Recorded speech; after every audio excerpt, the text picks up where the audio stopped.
नमस्कार, क्यापिटल समाचारमा स्वागत छ। म पूजनी श्रेष्ठ। सुरुमा अहिलेसम्मका मुख्य समाचारका शीर्षकहरू।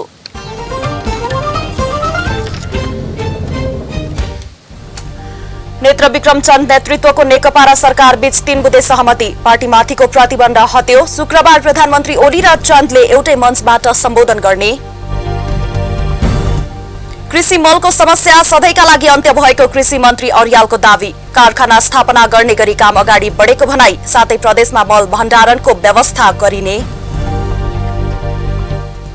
पछिल्लो 24 घण्टामा नेपालमा थप 107 जनामा कोरोना संक्रमण पुष्टि। सक्रिय संक्रमितको संख्या 795 रहेको मन्त्रालयद्वारा जानकारी। मृतकको संख्या 0मा। चीनिया जनराजनैतिक परामर्शदात्री सम्मेलनको वार्षिक बैठक बेजिङमा शुरू। 14औं पञ्चवर्षीय योजना र कोरोना पछिको विश्व चुनौतीबारे छलफल हुँदै। र शहीद स्मारक बी डिभिजन लीग फुटबल अन्तर्गत बिहिबार 2 खेल सम्पन्न। श्री भगवतीसँग झम्सी खेल 3-2 ले पराजित हुँदा आरसीटी र श्रीकुमारी बराबरीमा रोकिए।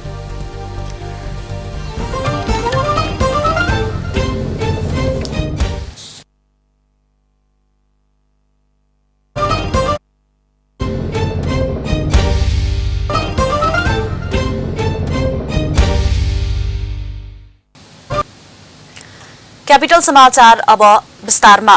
सरकार र नेत्रविक्रम चन्द विप्लव नेतृत्वको नेकपासँग बिहिबार 3 बुँदे सहमति भएको छ। बुधबार 2 चरण र बिहिबार बिहानको वार्तापछि 3 बुँदे सहमति पत्रमा हस्ताक्षर भएको हो। सहमति पत्रका सरकारी वार्ता टोलीसँग संयोजक गृहमन्त्री रामबहादुर थापा र नेकपाका तर्फबाट प्रवक्ता खड्गबहादुर विश्वकर्माले हस्ताक्षर गरेका छन्। सहमतिमा चन्द समूहले आफ्ना हिंसात्मक प्रदर्शन रोक्दै शान्तिपूर्ण रूपमा राजनीतिक क्रियाकलापहरू अगाडि बढाउने उल्लेख भएको संयुक्त विज्ञप्तिमा जनाइएको छ। त्यस्तै चन्द समूहमाथि लगाइएको प्रतिबन्ध र उक्त समूहका नेता कार्यकर्ता रिहाई गर्ने तथा मुद्दा खारेज गर्ने पनि सहमतिमा उल्लेख छ। सहमतिको विस्तृत विवरण भने शुक्रबार दिउँसो आयोजना हुने विशेष कार्यक्रममा सार्वजनिक गरिने भएको छ। यो सँगै नेत्रविक्रम चन्द 2 वर्षपछि शुक्रबार नै सार्वजनिक हुने कार्यक्रम छ। शुक्रबार काठमाडौँमा आयोजित हुने उक्त समारोहलाई प्रधानमन्त्री केपी शर्मा ओली र नेत्रविक्रम चन्दले एउटै मञ्चबाट सम्बोधन गर्ने तयारी रहेको छ। राष्ट्रिय सभाका अध्यक्ष गणेश प्रसाद तिमल सेनाले संसदले दिएका निर्देशन समयमै कार्यान्वयन गराउन संसद आफैले क्रियाशीलता देखाउनु पर्ने बताउनु भएको छ।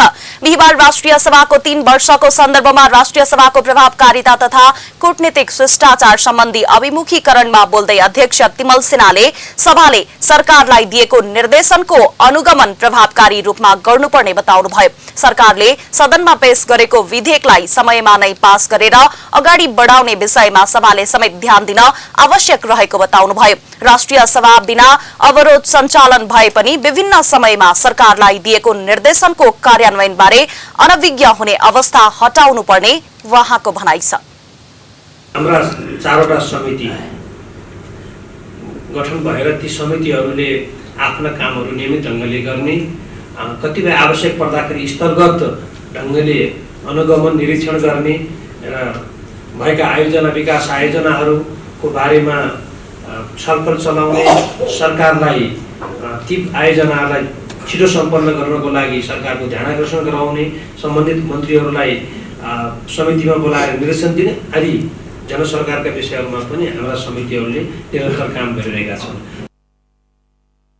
राष्ट्रिय सभाको 7औं अधिवेशन सम्म आइपुग्दा 222 वटा बैठकहरू भएको र यस अवधिमा 41 वटा विधेयकहरू दर्ता भएकोमा 16 वटा विधेयक प्रमाणीकरण भइसकेको, 24 वटा मध्ये 8 वटा सभामा विचाराधीन रहेको, 10 वटा समितिमा विचाराधीन रहेको र 6 वटा विधेयक राष्ट्रिय सभाबाट पारित भई प्रतिनिधि सभाबाट फिर्ता आउन बाँकी रहेको राष्ट्रिय सभाका अध्यक्ष तिमल सेनाले जानकारी दिनुभयो। त्यसैगरी राष्ट्रिय सभामा 3 वटा जरुरी सार्वजनिक महत्वको प्रस्ताव, 4 वटा ध्यानाकर्षण प्रस्ताव र 1 वटा संकल्प प्रस्तावहरू दर्ता भई छलफल भएको उहाँको भनाइ छ। साथै राष्ट्रिय सभामा दर्ता भएको अन्तर्देशीय संगठित अपराध विरुद्धको महासन्धि अन्तर्गतको पार्लिमो प्रोटोकल सभाबाट अनुमोदन समेत गरिएको अध्यक्ष तिमल सेनाले बताउनुभयो। नेपाल कम्युनिस्ट पार्टी नेकपा उपाध्यक्ष वामदेव गौतमले प्रचण्ड माधव पक्ष र ओली पक्षको दोस्रो तहमा नेताहरूलाई एकताबद्ध गरी अभियान अगाडि बढाउने बताउनु भएको छ। बिहिबार कोभिड-19 कोरोना भाइरस विरुद्धको खोप लगाउन निजामती अस्पताल बानेश्वर पुग्नुभएका गौतमले संचारकर्मीसँग कुरा गर्दै पुष्पकमल दाहाल प्रचण्ड, माधव कुमार नेपाल पक्ष र केपी शर्मा ओली पक्षका दोस्रो पुस्ताका नेताहरूलाई एकताबद्ध गरी पार्टी एकताको निम्ति दबाव दिने बताउनु भएको हो। एकताको पक्षमा नहुने नेताहरूलाई भोट नदिने सम्मको अवस्था सृजना गर्ने उहाँको भनाइ छ। नेकपाका अध्यक्ष द्वय पुष्पकमल दाहाल प्रचण्ड र केपी शर्मा ओली अझै पनि एकताको पक्षको नआएको उहाँले बताउनु भयो। म आफ्नो अभियान सञ्चालन गर्छु। यो अभियानमा के गर्दाखेरि मद्दत पुग्छ त्यो सबै म गर्छु र जसले मलाई सहयोग गर्छ यो एकता अभियानमा अगाडि बढाउन र जुन नेताले दुईटा नेता मध्ये जुन नेताले पार्टी एकताको निम्ति म लागे र सबैलाई चाहिँ म आह्वान गर्छु हामी अगाडि बढौँ एकताबद्ध भएर फेरि एउटै पार्टी निर्माण गरेर हामी अगाडि बढौँ भनेर दुईटा नेता मध्ये जसले स्टेटमेन्ट दिन्छ त्यो दिनुहुन्छ उहाँको पक्षमा म हुन सक्छु। उपाध्यक्ष गौतमले विभाजन उन्मुख रहेको नेकपाको कुनै पक्षमा पनि नलागी एकता अभियानमा लाग्ने स्पष्ट पार्नुभयो। पार्टी एकताको निम्ति आह्वान गर्ने नेताको पक्षमा आफू उभिन सक्ने पनि उहाँको भनाइ छ। कृषि तथा पशुपन्छी मन्त्री पद्मा कुमारी अर्यालले कृषि मलको समस्या सधैँका लागि अन्त्य भएको बताउनु भएको छ। बिहिबार मन्त्रालयमा पत्रकार सम्मेलन गर्दै मन्त्री अर्यालले मलको अभावमा किसानलाई परेको समस्यामा सधैँको लागि अन्त्य भएको बताउनुभयो। आफूले मन्त्रालय सम्हालेपछि तत्कालीन रूपमा समस्याको समाधानको रूपमा गरिएको व्यवस्था मध्यकालीन समाधानको रूपमा मासिक कार्यतालिकाको आधारमा मलको सहज आपूर्ति गर्न हुन थालेपछि मलको समस्या हटेको बताउनुभयो। मन्त्रालयले दीर्घकालीन समाधानका लागि मल कारखाना स्थापना गर्ने गरी काम अगाडि बढेको मन्त्री अर्यालले बताउनुभयो। मलको समस्या रहिरहन नदिन साथै प्रदेशमा मल भण्डारणको व्यवस्था गरिने पनि मन्त्री अर्यालले बताउनुभयो। कृषि तथा पशुपन्छी यस आर्थिक वर्षको आयातबाट 2 लाख मेट्रिक टन मल आगामी वर्षको धान सिजनका लागि मौजात रहने भएकाले उक्त मौजातले श्रावणदेखि असोजसम्मको माग धान्ने मन्त्रालयले बताएको छ। आगामी आर्थिक वर्षको बजेटबाट व्यवस्था हुने गरी प्रथम चौमासिक अवधिमा 3 लाख मेट्रिक टन मल आपूर्तिको प्रक्रिया यही महिनाबाट सुरु गरिने पनि मन्त्री अर्यालले बताउनुभयो। राष्ट्रिय सभाका अध्यक्ष गणेश प्रसाद तिमल सिन्हाले कोभिड-19 कोरोना भाइरस विरुद्धको खोप लगाउनु भएको छ। बिहिबार निजामती कर्मचारी अस्पताल नयाँ बानेश्वर पुगी अध्यक्ष तिमल सिन्हाले कोभिड-19 विरुद्धको खोप लगाउनु भएको हो। बुधबारदेखि नै प्रतिनिधि सभा तथा राष्ट्रिय सभाका सांसदहरूलाई कोभिड-19 विरुद्धको खोप दिन सुरु गरिएको हो। बिहिबारै राष्ट्रिय सभाकी उपाध्यक्ष शशिकला दाहालले पनि खोप लगाउनु भएको छ। खोप लगाइसकेपछि संचारकर्मी माझ प्रतिक्रिया दिँदै अध्यक्ष तिमल सिन्हाले कोभिड विरुद्धको खोपबारे भ्रम र अफवाहलाई भए पनि अन्य खोपहरू जस्तै रहेको बताउनु भयो। खोप लगाउँदाखेरि मान्छेहरूमा विभिन्न खालको पहिलादेखिबाट अलिकति भ्रम पनि छ, अफवाह पनि छ, तर यो सामान्य केही पनि छैन। अरू खोपहरू जसरी लगाइन्थ्यो त्यो खोपभन्दा भिन्न केही पनि छैन। यसको कुनै साइड इफेक्ट पनि अहिलेसम्म हामीले हिजोबाट पनि सङ्घीय संसदका माननीयहरू त्यहाँको कर्मचारीहरू सबैले लगाइरहेका छौँ। त्यस्तो खालको कुनै नकारात्मक रिपोर्टहरू आएको छैन। सिभिल हस्पिटल नयाँ बानेश्वरमा प्रतिनिधि सभा र राष्ट्रिय सभाका सांसदहरूलाई कोभिड-19 विरुद्धको खोप दिन सुरु गरिएकोमा बुधबार अनुपस्थित सांसदहरूलाई बिहिबार पनि खोप दिइएको हो। बिहिबार नै राष्ट्रिय सभा सदस्य वामदेव गौतम लगायतका सांसदहरूले कोभिड-19 विरुद्धको खोप लगाएका छन्। परिवार र समाजको सुरक्षाका निम्ति कोभिड विरुद्धको खोप लगाउनै पर्ने उहाँहरूको भनाइ छ। बिहिबार संघीय संसद सचिवालयका कर्मचारीहरू, स्वकीय सचिव लगायतका कर्मचारीहरू र ट्राफिक बम डिस्पोजल कुकुरबाट चेक जाँच गर्ने लगायतका सुरक्षाकर्मीलाई खोप दिएको संघीय संसद सचिवालयले जनाएको छ। क्यापिटल समाचारमा अब पालो विश्रामको।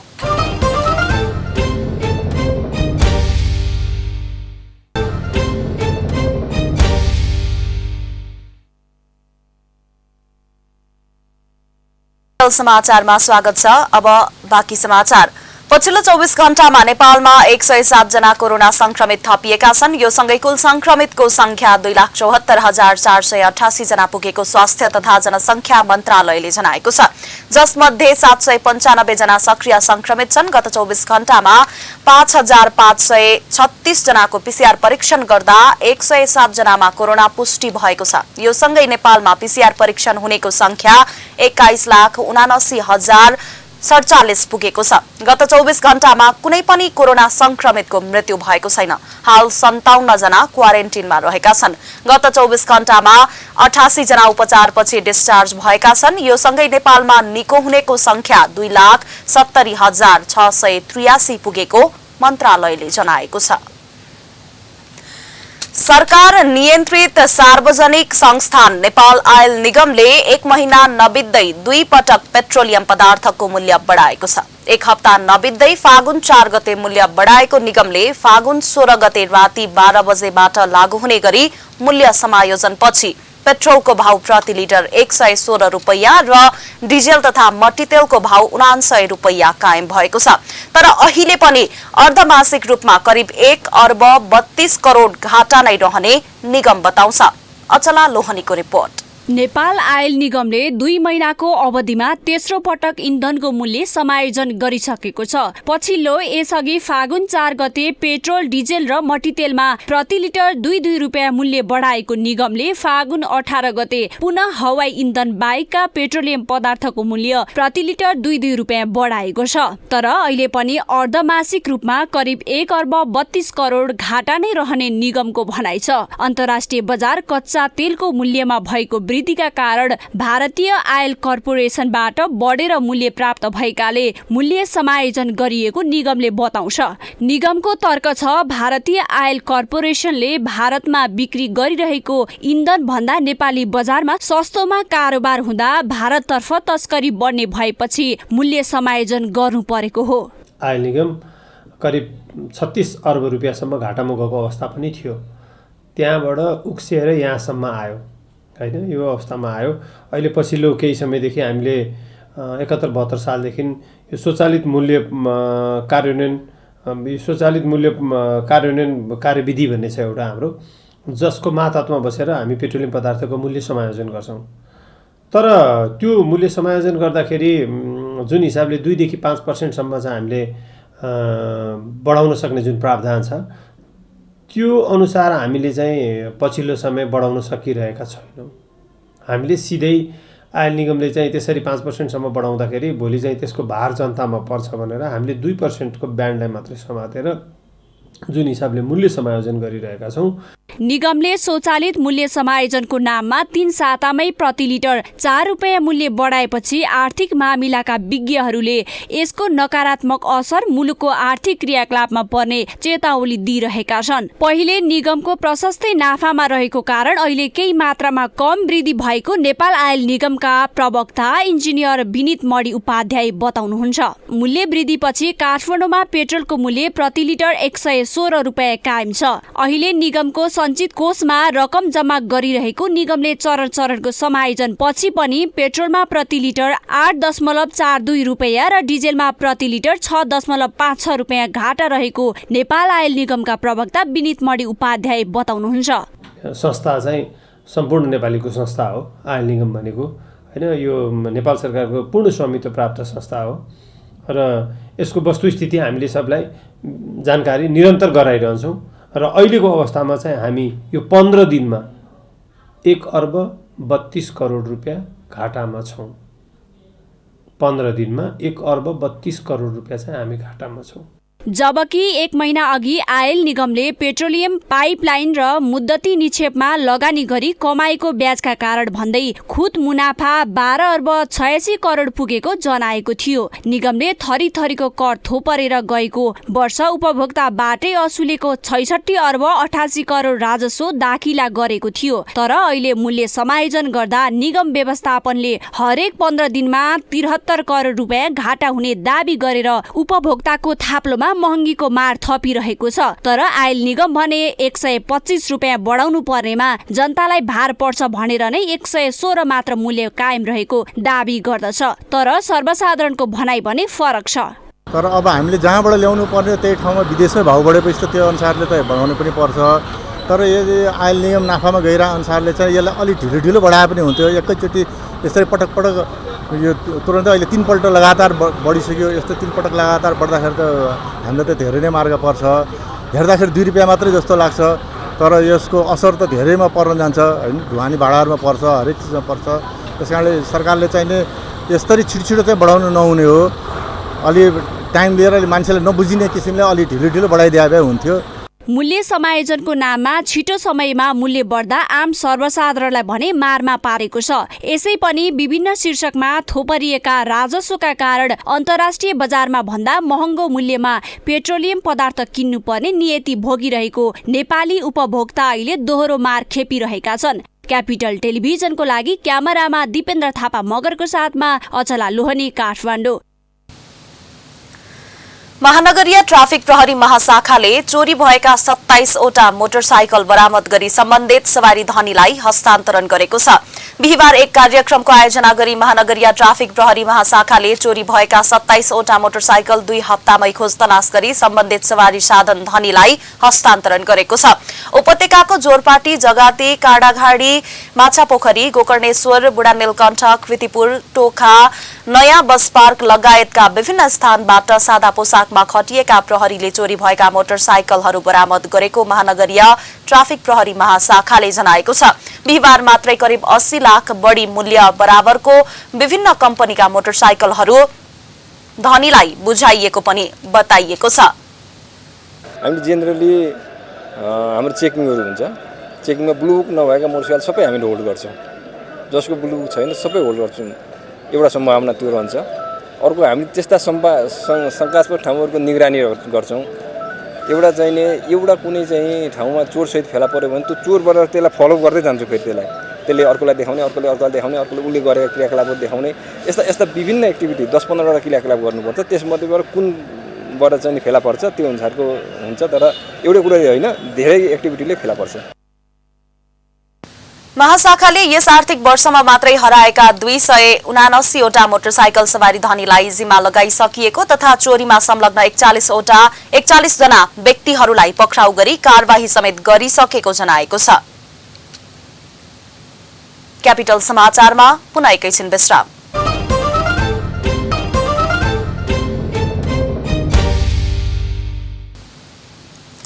विश्रामपछि क्यापिटल समाचारमा पुनः स्वागत छ। अब पालो आर्थिक समाचारको।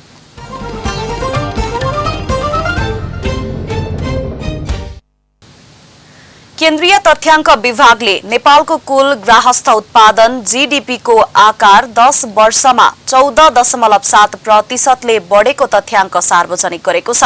विभागले बिहिबार सार्वजनिक गरेको तथ्याङ्क अनुसार अर्थतन्त्रको आकार बढेर आर्थिक वर्ष 2076-77 को अन्त्यसम्ममा नेपालको अर्थतन्त्रको आकार 39 खर्ब 43 अर्ब रुपैयाँ पुगेको छ। आधार वर्ष परिवर्तन गर्दै अध्ययन गर्दा सन् 2010 र 11 मा उत्पादनमा 20.27%, मध्यवर्ती उपभोगमा 35.42% र कुल ग्राहस्थ उत्पादनमा 14.07% को वृद्धि देखिएको हो। उक्त परिवर्तनले कुल ग्राहस्थ उत्पादनमा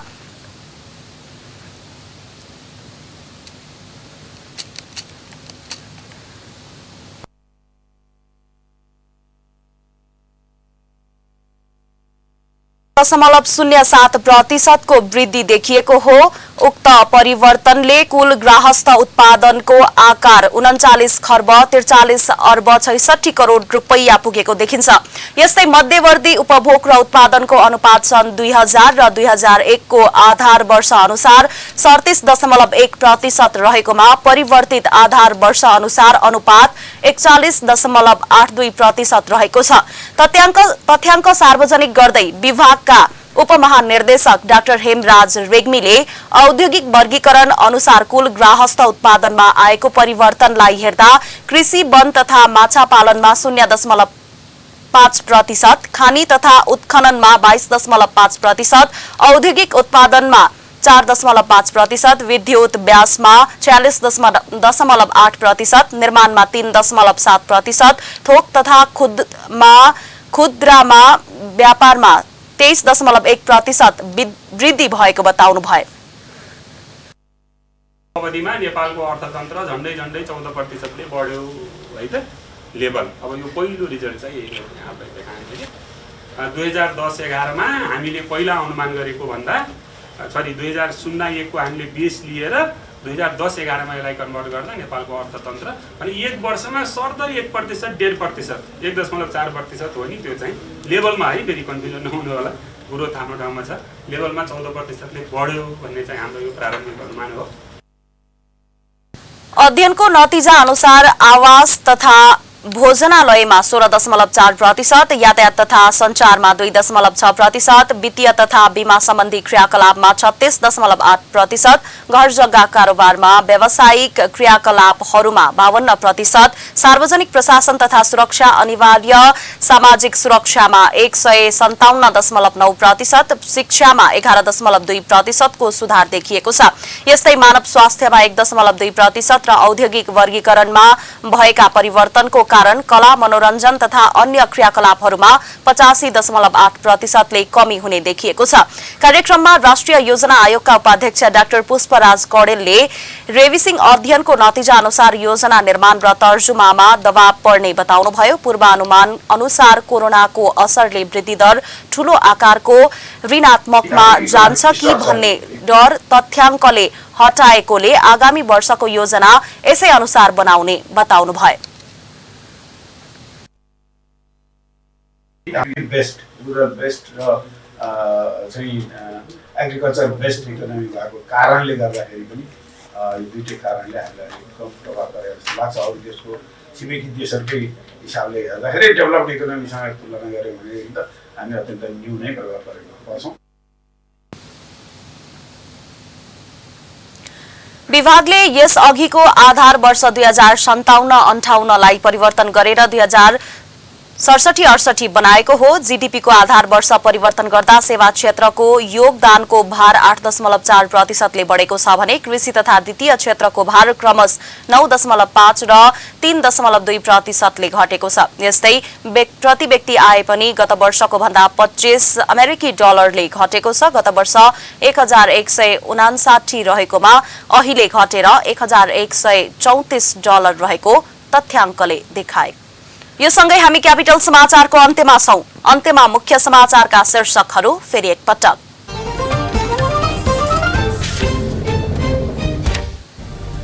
नेत्रविक्रम चन्द नेतृत्वको नेकपा र सरकार बीच 3 बुँदे सहमति। पार्टीमाथिको प्रतिबन्ध हट्यो। शुक्रबार प्रधानमन्त्री ओली र चन्दले एउटै मञ्चबाट सम्बोधन गर्ने। कृषि मलको समस्या सधैँका लागि अन्त्य भएको कृषि मन्त्री अभियालको दावी। कारखाना स्थापना गर्ने गरी काम अगाडि बढेको भनाई। साथै प्रदेशमा मल भण्डारणको व्यवस्था गरिने। पछिल्लो 24 घण्टामा नेपालमा थप 107 जनामा कोरोना संक्रमण पुष्टि। सक्रिय संक्रमितको संख्या 795 रहेको मन्त्रालयद्वारा जानकारी। मृतकको संख्या 0मा। चीनिया जनराजनैतिक परामर्शदात्री सम्मेलनको वार्षिक बैठक बेजिङमा शुरू। 14औं पञ्चवर्षीय योजना र कोरोना पछिको विश्व चुनौतीबारे छलफल हुँदै। र शहीद स्मारक बी डिभिजन लीग फुटबल अन्तर्गत बिहिबार 2 खेल सम्पन्न। श्री भगवतीसँग झम्सी खेल 3-2 ले पराजित हुँदा आरसीटी र श्रीकुमारी बराबरीमा रोकिए।